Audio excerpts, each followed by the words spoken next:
কবিতা। হ্যাঁ দেখুন দিদিমণি, এতদিন যা কবিতা বলেছি সব কবির কবিতা বলেছি। আচ্ছা এই বছর আমি একটা নিজে কবিতা রচনা করেছি। হ্যাঁ আর একটা ছাত্র আছে, মানে এত পাকা ছেলে, তোমরা একটু পরেই দেখতে পাবে।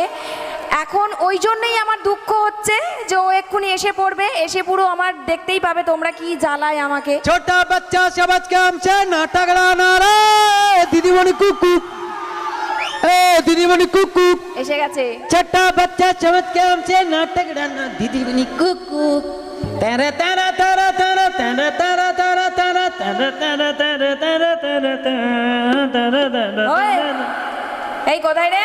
এই তো এই তোমরা দেখতে পাচ্ছ ওকে? কোথায় কোথায়? এই সামনে আয়, কেন যাবো? সামনে আসতে বলেছি তোকে আমি। আসছি তো। আচ্ছা হ্যাঁ তোকে আমি কতবার বলেছি বল কি? যে কখনো পেছনে দাঁড়িয়ে থাকবি না, সবসময় সামনের দিকে এগিয়ে যাবি। হ্যাঁ সামনে যাব, যুদ্ধে কোন শালা সামনে যায় রে? হ্যাঁ মানে আমি মরে যাই। হ্যাঁ, আপনি মরে গেলে যুদ্ধে আমার বাবার কিছু হবে? ও আমি মরে গেলে আমার বাবার একটা উইকেট হারিয়ে যাবে, কে সামলাবে রে ভাই? বাহ। হ্যাঁ হ্যাঁ এবার আমি বলি, কি?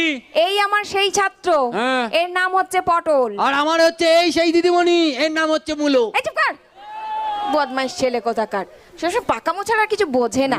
আচ্ছা তোমরা সবাই বলো তো, কি জানো তোমরা যে স্কুলে আগে ছাত্রছাত্রীরা আসে, তারপর স্যারেরা ম্যামেরা আসে, এটাই তো সবাই জানে। বলে কি হয়েছে? এখানে সবাই দেখতে পাচ্ছ, এখানে উল্টো আমি এসে দাঁড়িয়ে আছি, আমার ছাত্রের কোনো বার্তা নেই। এ, আমি কি করে আসবো যদি আমার বাবা মা ঝগড়া করে?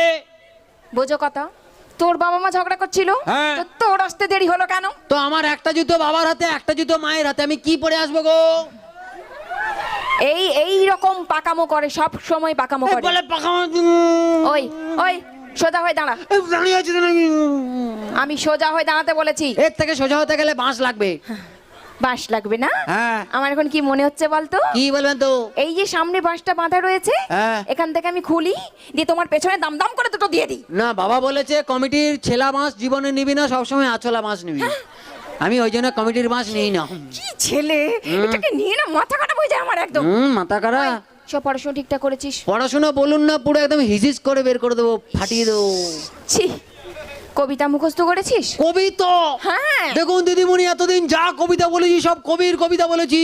আচ্ছা এই বছর আমি একটা নিজে কবিতা রচনা করেছি। হ্যাঁ কি হয়েছে? সত্যি বলছি, নিজে রচনা করেছি, আপনাকে নিয়ে রচনা করেছি, হেভি কবিতা বলে দেবো। আবার আমায় নিয়ে? সত্যি বলছি, আপনার বাবার দেবী ভালো কবিতা। আমি তো ভাবতে পারছি না, তাহলে বলুন। পটল নাকি নিজে কবিতা লিখেছে? একটু পরে বুঝতে পারবে না। হ্যাঁ কি বললি? না কিছু নয়, ওদের সাথে এমনি একটা যাই প্রাইভেট হোক, কথা ছিল। পটল